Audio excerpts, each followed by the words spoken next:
오늘 하나님께서 우리에게 주시는 말씀 같이 보겠습니다.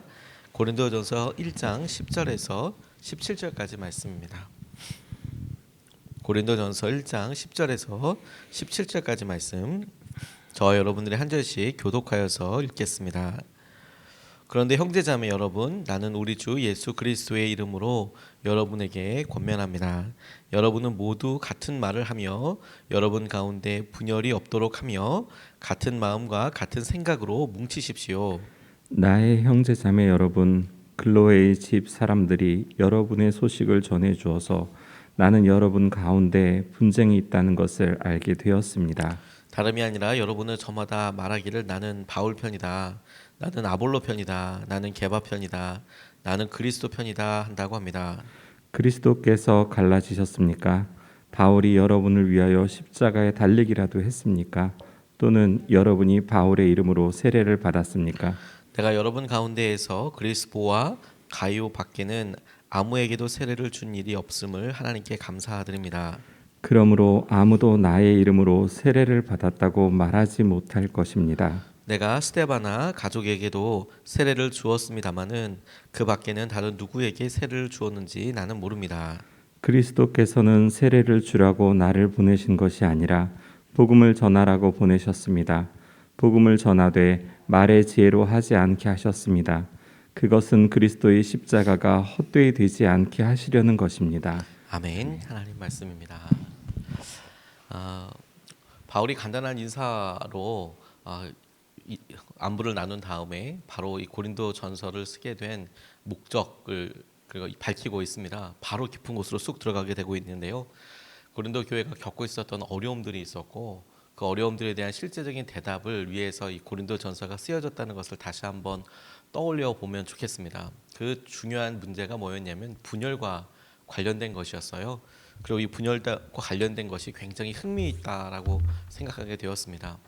오늘 본문 말씀을 통해서 첫 번째로 우리가 같이 붙잡고 생각해 보고 싶은 것은 그 분열이야말로 우리가 제일 조심해야 한다는 거예요. 가장 조심해야 될 것이 무엇이냐? 그게 분열이다. 10절서부터 12절까지 말씀을 보면, 그런데 형제자매 여러분, 나는 우리 주 예수 그리스도의 이름으로 여러분에게 권면합니다. 여러분은 모두 같은 말을 하며 여러분 가운데 분열이 없도록 하며 같은 마음과 같은 생각으로 뭉치십시오. 나의 형제자매 여러분, 글로에의 집사람들이 여러분의 소식을 전해 주어서 나는 여러분 가운데 분쟁이 있다는 것을 알게 되었습니다. 다름이 아니라 여러분은 저마다 말하기를 나는 바울 편이다, 나는 아볼로 편이다, 나는 게바 편이다, 나는 그리스도 편이다 한다고 합니다. 라고 바울이 고린도 교회에 있었던 이야기를 이렇게 딱 집어서 이야기합니다. 그들 가운데 있었던 어려움을 이렇게 직접적으로 이야기하는 게 쉽지 않았을 텐데도 이게 만만치 않았나 봅니다. 바울이 이렇게 집어서 이야기할 정도였다면 정말로 그랬을 거라고 생각이 듭니다. 고린도 교회 안에 분열이 있었는데 그 분열이 누구 편인가와 관련된 거였습니다. 나는 누구랑 친한가, 혹은 나는 어떤 영향력을 주는 사람인가, 혹은 내 생각을 따라주는 사람은 몇 명인가, 이제 이런 식의 분당처럼 분열이 있어서 바울이 그것을 가만히 볼 수가 없었던 것 같습니다. 누구의 편인가라는 거예요. 누구의 편인가. 그 기준을 누구에게서 세례를 받았는가, 누구로부터 이 세례를 통하여서 이 교회에 오게 되었는가라고 그렇게 생각하였습니다. 누구 때문에 주님을 믿게 되었는가, 이게 따지게 되었습니다. 지금 우리가 이 시대의 세례는 예수 그리스도를 믿고 의지하고 그래서 내가 온전한 회심을 하였다라는 것에 세례의 의미를 많이 두지만, 초대 교회만 해도 이 세례가 갖고 있는 외형적인 외연의 의미는 내가 예수님을 따르기로 많은 사람들 앞에서 함께합니다. 그리고 예수님 당시에도 이 세례를 주는 것과 관련돼서 내가 누구의 제자입니다 라는 의미도 있었던 것으로 보입니다. 예수님이 세례를 주실 때 세례 요한의 제자들이 이렇게 그것을 보기도 하고, 또 세례 요한이 세례를 주는 거 보고 예수님의 제자들이 또 생각했던 것들, 그리고 예수님의 제자들이 막 서로 세례를 주는 것으로 인하여서 누구 편인가, 누구 생각인가, 누구를 따르는 사람인가, 이게 자연스럽게 제기되었던 문제였던 것으로 보입니다. 이제 고린도 교회 안에서도 똑같은 의미로 내가 누구를 따르는 사람인가, 누구 때문에 예수 그리스도를 믿게 되었는가, 이것에 대해서 판이 갈리게 되었던 거죠. 그래서 바울 편이다, 나는 아볼로 편이다. 나는 베드로 편이다. 이렇게 이야기를 하고 있습니다. 심지어 나는 그리스도의 편이다라고도 이야기하고 있어요. 이 말이 얼마나 안타까운 말인지 모릅니다. 나는 어느 권사님을 따라, 나는 어느 권사님이 좋더라. 그래서 우리가 어떤 모임 안에서도 판이 갈리기도 하고, 그리고 나를 알아주지 않는 것 때문에 속상하기도 하고, 그렇게 생각을 하는 경우들이 있는 거죠. 그리고 가장 안타까운 경우는 어느 경우냐면 예수님 편이라고 이야기하는 사람들이에요. 나는 그리스도의 편이다라고 이야기를 해요. 이게 언뜻 그래도 중심을 잡고 있는 것 같지만 이렇게 판이 갈리고 서로가 누구의 편인가라고 이야기할 때 나는 예수의 편이다, 나는 그리스도의 편이다라는 것이 바울 편이나 아볼로 편이나 게바 편이나 다름없이 사람들에게 느껴졌다라는 점이 굉장히 우리가 예의주시해서 봐야 할 것 같아요. 우리가 예수님을 따르는 것은 너무 중요한 진리이고, 그리고 예수님을 따르는 것이 우리의 기준은 참 많습니다. 그런데 이렇게 파당이 갈리고 분열이 될 때 우리가 조심하지 않으면 이건 역시 중요한 다른 사람에게 아픔을 주고 다른 사람들에게 피해를 줄 수 있는 영향력이 있다는 것에 주의할 필요가 있겠다는 생각을 하게 됐어요. 왜냐하면 여러분, 교회에서 구제를 하자 이거 가지고 반대하는 사람은 없어요. 교회에서 예배를 드리자 이거 가지고 반대하는 사람은 아무도 없습니다. 그런데 구제를 한다고 할 때 어떻게 할까? 어떻게 하면 되겠나? 얼마만큼 할까? 이것 가지고 교회가 어려워요. 예배를 드리는데 그 예배는 어떻게 드려야 하는가? 이것 가지고 교파가 나누기도 합니다. 그러니까 무엇을 생각하고 무엇을 따라가는지를 참 보는 게 중요하겠습니다. 그리고 분열을 가만히 따지고 보면 그게 고린도 교회가 그만큼 성장하고 그만큼 규모가 있었다는 것을 보여주는 예가 되기도 합니다. 글로의 지배에 있는 교회를 통해서 고린도 교회 이 편지의 대상이 되고 있는 공동체에 바울이 이렇게 편지를 쓰고 있는데 이 짧은 구절에서도 이미 교회가 두 개였다는 것을 알 수 있고, 그리고 이 고린도 교회 이 편지의 대상이 되는 교회들도 가만히 보면 여러 파라고 이야기하지만 그것이 적어도 한 사람이 아닌 둘, 셋, 넷 사람이라고 생각을 해보면 적어도 이 교회가 다른 작은 가정에서 모이는 교회들보다 더 컸을 수도 있겠다라고 생각할 수 있는 것이죠. 그러니까 교회가 외적으로 성장하게 되는 중요한 것에서 제일 먼저 조심해야 될 것이 분열이더라. 내 생각을 어떻게 표현하고 내가 어떻게 이것을 의지하는지가 너무너무 중요하더라. 웨인 코데이로 목사님이라고 하와이에서 목회하시는 분이 계시는데요. 뉴홉 크리스천 페로십 처치라는 교회를 이렇게 담임하고 계시는 분이 계십니다. 전 세계로 많이 이렇게 집회도 다니고, 또 미국은 땅덩어리가 또 워낙 넓다 보니까 어딜 가도 다 비행기이고, 게다가 또 하와이니까 뭐 대륙으로만 본토로만 가려고 하더라도 다른 사람들은 평생 돈 모아서 가는 여행을 가는 느낌이지 않겠어요? 교회가 하와이에 있었거든요. 그러니까 다른 것보다도 항공 마일리지가 어마어마 이제 쌓이게 된 거예요. 이렇게 집회를 나간다고 하더라도 어디 LA 어디 어느 쪽 이렇게 얘기하면 일단 하와이니까 무조건 비행기 타고 나가야 하잖아요. 그러니까 비정상적으로 이제 마일리지가 많이 쌓이고, 그러다 보니까 힘들고 정말 피곤하면 이분이 이제 돌아올 때나 이럴 때는 이제 업그레이드를 하는 겁니다. 이코노미를 끌거나 그렇게 했었을 때 요 마일리지 가지고 이렇게 하면, 요즘은 아주 더 세지긴 했지만 옛날만 하더라도 조금만 올려주면 아마 비즈니스로도 올라가고 퍼스트 클래스도 올라가고 그랬나 봅니다. 이제 집회를 마치고 돌아오는데 너무 감당 못할 만큼 힘이 드니까 비행기 안에서 좀 편하게 가고 싶다는 생각이 드셨나 봐요. 그래서 이제 마일리지를 이렇게 가지고 퍼스트 클래스 마침 자리가 있으니까 들어가서 이제 쉬어야겠다 이런 생각으로 비행기를 이렇게 타셨대요. 그러는데 이제 막 짐 정리하고 이제 잘라고 막 이러는데 비행기 안에서 어느 사람이 이렇게 아는 척 하더랍니다. 웨인 코데이로 목사님 아니십니까? 텔레비전에 나오는 분 맞죠? 이렇게 대답을 물어보시더래요. 그래서 힘들지만 나는 대답을 했대요. 네, 맞습니다. 안녕하십니까? 이렇게 이야기했더니 이분이 인사가 끝나기도 전에 막 자기의 이야기를 막 내어놓더래요. 자기의 주장을. 그 주장과 내용이 이런 내용이었어요. 목사님은 기독교인의 본보기가 되어야 한다고 생각합니다. 맞는 말이죠, 그렇죠? 목사님이 진정한 기독교인이라면 1등석을 다른 사람에게 양보하고 뒷자리로 가야 했어요. 당신 여기 왜 있냐 이런 이야기겠죠. 예수님은 그렇게 하셨을 겁니다. 이렇게 이야기를 막 하시더래요.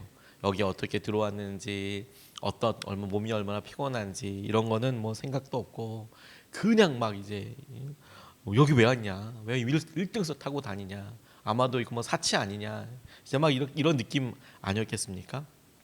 근데 이분이 참 그 글에다가 솔직하게 본인의 마음을 심정을 이렇게 적어 놓으셨어요. 나는 예수님이 나처럼 피곤한 상태로 앉아 계셨다면 이 성가신 인물에 대해서 어떻게 이야기하셨을까, 정말 여러 표현을 쓰지 않으셨을까 이렇게 생각했다, 이렇게 써놓으셨더라고요. 그렇지만 참았다.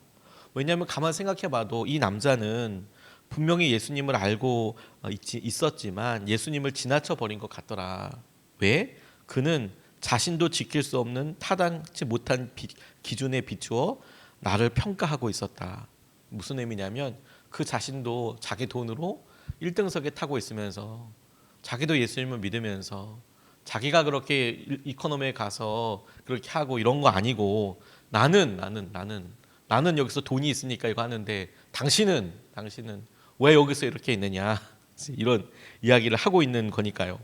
자기도 지키지 않는 기준을 가지고 나한테 이렇게 하고 있는 거 아닌가. 그런데 이분이 대꾸하는 대신에 이렇게 말했대요. 죄송합니다만 제가 지금 매우 피곤합니다. 매우 힘듭니다. 그냥 잠을 좀 자도 되겠습니까? 당신도 그렇게 하는 편이 좋을 겁니다. 좋은 밤 되십시오. 그렇게 하고 거기를 이렇게 넘어갔다라고 이야기하더라고요. 구제와 표현과 여러 헌신들에 있어서 참 중요하죠. 그런데 우리는 자기 기준과 자기 생각으로 다른 사람을 잣대를 대견합니다. 그것이 사역자가 될 수도 있고, 그것이 우리 교회의 리더십이 될 수도 있고, 그것이 우리 주위에 우리가 존경했다고 생각하는 사람들에게 마구마구 잣대를 이제 가고대면서 이야기를 하죠.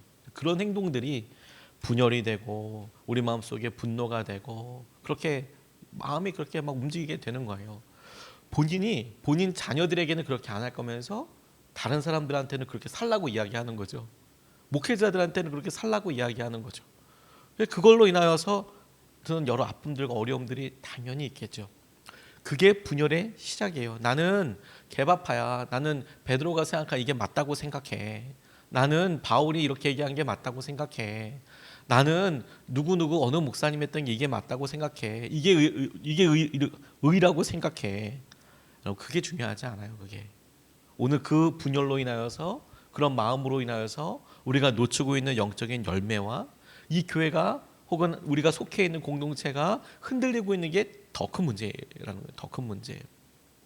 그리고 두 번째로 주목하고 싶은 게 그들이 그렇게 싸우고 있는, 어려움이 되고 있는, 걸림돌이 되고 있는 기준이 뭐냐면 세례와 복음이라는 거예요. 세례와 복음. 17절 말씀에 그리스도께서는 세례를 주라고 나를 보내신 것이 아니라 복음을 전하라고 보내셨습니다. 복음을 전하되 말의 지혜로 하지 않게 하셨습니다. 그것은 그리스도의 십자가가 헛되이 되지 않게 하시려는 것입니다. 이렇게 이야기합니다.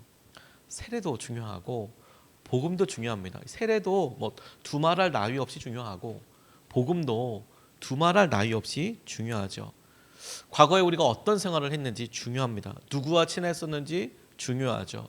어느 때에 얼마나 활기차게 믿음 생활을 했는지 중요하죠. 의미 있다고 생각합니다.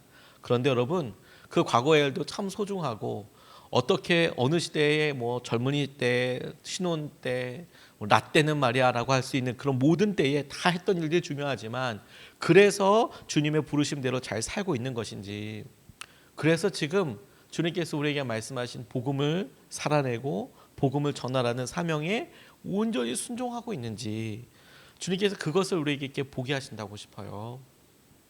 우리가 세례를 받아서 고린도 교회가 취하고 있었던, 우리가 어느 교회를 전에 다녀서 또 어느 목사님과 아주 친해서, 그래서 우리 가운데 있는 어떤 생각은 참 존중받아야 될 것이지만, 자, 그런 생각을 뛰어넘어서 그래서 우리는 그 세례와 그런 교육과 믿음의 목표인 복음대로 살고 복음을 전하는 삶을 그래서 살게 되었는가. 근데 그게 기준인 거예요. 바울이 지금 설득하고 이야기하고 있는 것이, 고린도 교회 사람들 가운데 있었던 분열에 대해서 핵심이 어디냐, 그 분열에 싸우지 말아야 된다 이런 정도가 아니라 그런 힘과 많은 사람들이 있는 것이 은혜일 텐데 그것으로 마땅히 집중해야 될 때가 어디인가 것이 복음을 전파하고 살아가게 되는 것. 우리의 생각과 방법만을 고수하는 것이 분열의 영이 대표적으로 이야기하는 거예요. 믿음의 사람들이 제일 조심해야 될 게 관심법입니다. 궁예도 아니고 내가 네 맘 안다. 네 맘속에 이런 거 있지. 내가 다 알아차렸다. 에이 나쁜. 이거 나중에 조심하지 않으면 이렇게 된다. 막 이렇게 관심법을 막 쏟아냅니다. 주님께서 우리를 부르시고 우리를 통해 이루시고자 하는 것이 정말 중요해요. 우리가 주님께서 하신 목표와 목적대로 살아가는지. 안타깝지만 코로나19로 인하여서 교회 우리 교회가 아니라 우리 교회라고 이야기하는 보편적 교회 가운데 일종의 분열 같은 게 일어났습니다. 예배와 관련된 것이죠. 온라인 예배를 드려야 하냐, 오프라인 예배를 드려야 하냐. 이제 1년이 훨씬 지나갔지만 1년 동안 너무 안타까운 것은 예배를 못 드리게 하는 것을 이제 핍박이라고 생각하는 분들도 계셔서 그래서 그것과 관련된 여러 행동들을 이제 하게 되시는데 이런 일들로 인하여서 이제 우려도 되고 안타까움도 있는 것을 우리가 좀 경험을 했습니다. 저는 가만히 그분들의 행동과 표현 방식에 대해서는 저는 저 개인적으로는 저희 교회가 그렇다는 것이 아니고 저 개인적으로는 동의하지 못하는 부분들이 많이 있어요. 우리가 당연히 우리에게 있어서 예배는 목숨과도 같이 중요하죠. 그런데 목숨과도 같은 그 중요한 것을 우리는 이웃을 사랑하라고 그렇게 명령받았잖아요. 그러니까 그 목숨과도 같은 중요한 예배를 주님께서 사랑하라고 하신 이웃을 위해서 내어놓는 게 십자가의 삶이랑 전혀 다르지 않다고 저는 생각하거든요. 그런데 그것과 관련돼서 같이 집회를 모여서 뭘 해야 한다라고 하는 것에 대해서 그냥 그 마음은 어느 정도 공감이 되는 부분도 있습니다. 행동 방식은 좀 다를 수 있겠죠. 그런데 제가 너무 안타까워하는 영역은 어떤 부분이냐면 그래서 이루어지게 된 것은 전도예요. 지난 1년 동안에 예배를 놓고 우리가 이렇게 해야 됩니다. 이렇게 합니다. 안타깝게 이야기하시는 분들이 많이 봤죠. 근데 우리 한국 교회 안에서 전도를 놓고 그렇게 복음이 전파되는 것을 놓고 그렇게 안타까워하는 사람이 그만큼 있었나. 전도가 안 되는 것을 놓고 복음의 길이 막히는 것을 놓고 혹은 선교를 해야 될 것을 놓고 그렇게 집회를 모여서 우리가 한 적이 있었나. 그래서 하나님께서 우리에게 교회를 모여서 함께하게 하시고 그리고 하나님께서 하신 은혜의 통로가 되라고 이야기하실 때 하셨던 것을 우리가 떠올려 볼 필요가 있어요. 어느 분 설교를 듣다 보니까 그분이 이런 이야기를 하시는데 저는 뜨끔했습니다. 예수님의 중요한 사역에 대해서 이야기하시더라고요. 예수님께서 사람들에게 하나님의 말씀을 전파하셨습니다. 복음을 전하셨어요. 그리고 두 번째로 그거 가르치셨어요. 전파도 하시고 그리고 가르치셨어요. 세 번째 모든 약한 것들을 고치셨습니다. 이게 대표적인 예수님의 3대 사역 중에 한 가지였어요. 그런데 이분이 제가 생각지도 못했던 한 부분을 딱 얘기하시더라고요. 그게 뭐였냐면 그런데 예수님의 그 중요한 3대 사역 중에는 예배가 없습니다 라고 이야기하더라고요. 예배가 없습니다. 예수님이 예배를 안 드렸다는 것은 아닙니다. 예수님이 이 땅에 오셔서 복음을 전하시고 그걸 가르치시고 제자들을 이렇게 같이 함께 가르치시고 연약한 것들을 돕는 사람들 고치셨다라고 이야기할 때 우리가 중요한 3대 사역을 보고 그렇게 할 때 예수님께서 예배를 어떻게 하셨다 이런 얘기가 없어요. 중요하지 않기 때문이 아니라 그게 중요하지만 주님께서 사람들에게 계속 강조하셨던 것들 그거라고 생각하게 되었어요. 그런데 우리는 그런 3대 사역보다도 주님께서 아예 명령하신 거 있잖아요. 가르쳐 지키게 하라. 볼지어다 세상 끝날까지 내가 너와 함께 하겠다라는 것에 대해서는 귀를 닫고 있는 거죠. 예수님께서 하라고 하신 것에는 마음을 닫고 있고 그리고 우리가 성경에 나와 있는 다 중요한 말씀이지만 그중에 우리가 중요하다고 생각했던 어떤 말씀에만 반응을 하는 경우들이 였을까 싶어서 되게 많이 마음을 돌아보게 되었습니다. 말씀을 준비하면서 신사참배 때 예배 때문에 싸웠습니다. 그런데 전도 때문에 싸운 분도 계세요. 그 예배 때문에 싸우면서 그걸 전도하신 분이 계세요. 최권능 목사님이라는 분이 계시는데 1869년 1월 7일에 평양에서 태어나셨습니다. 아주 똑똑하신 분이었다고 그래요. 그런데 뭐 평양 감사 아래 감찰의직도 맞이하게 됐는데, 그런데 국고금 3만 양을 횡령했다는 죄로 반년 동안 투옥되기도 하고, 그 아마 억울한 것이 많았나 봐요.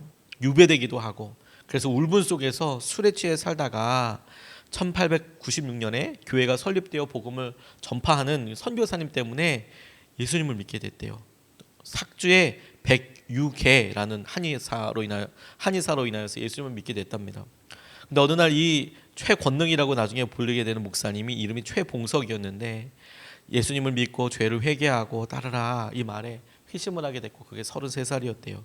이분이 34살이었던 1903년부터 꿈을 꾸게 됐는데, 예수님에 대한 꿈과 전도하는 꿈을 꾸게 됐답니다.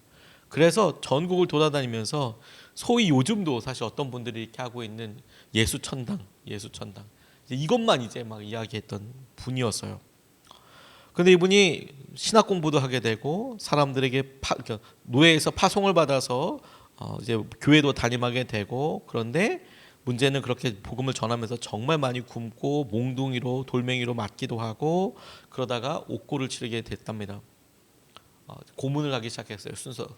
근데 때릴 때마다 이분이 예수 천당 맞을 때마다 그러더라는 거예요. 순사가 너무 깜짝 놀라서 이게 뭐 하는 짓인가, 왜 그러냐 너 도대체. 그랬더니 자기 안에 예수님이 너무 충만하기 때문에 건들면 예수님이 나온다는 거예요. 처음에는 순사도 웃었겠죠. 근데 정말 장난 아니게 맞는데, 장난 아니게 그렇게 고백을 하는 거예요. 예수 천당. 나중에 순사가 경찰들이 물어봤대요, 형사들이. 그때 대답하기를, 내가 죽는 것은 영광이요, 나는 죽기 위해서 오늘까지 당신들의 신을 경배하지 않고 살아왔소. 내가 죽으면 천당에 가오. 주님이 나의 집을 예비하고 나 오기를 기다리고 계시오. 그래 때릴 때마다 예수 천당 그렇게 이야기를 하시더라는 거예요. 우리가 주님께서 고린도 교회를 놓고 우리에게 보여주신다고 싶어요. 우리가 코로나 시기로 인하여서 예수 그리스도를 믿는 혹은 교회에 다니는 우리가 여러 우리의 삶을 거울처럼 비춰보게 되는 사건들이 많이 있었습니다. 그래서 의견들이 다 달라요. 저러면 안 되는데, 혹은 이렇게 열심히 해야 되는데, 혹은 어떤 분은 정말 잘하는데 찬성할 수도 있고 어려움 받을 수도 있겠지요. 그런데 여러분, 다시 처음으로 돌아가서 고린도 교회를 통해서 주님께서 우리에게 거울처럼 보여주시는 일에 우리가 같이 섰으면 좋겠습니다. 우리는 나는 이런 걸 따라, 우리 나라의 교회들에게 있었던, 나는 어디 모여서 같이 그렇게 집회하는 그런 마음이야. 나는 그렇지 않아. 이렇게 하는 게 맞다고 생각해. 나는 그리스도만 따라.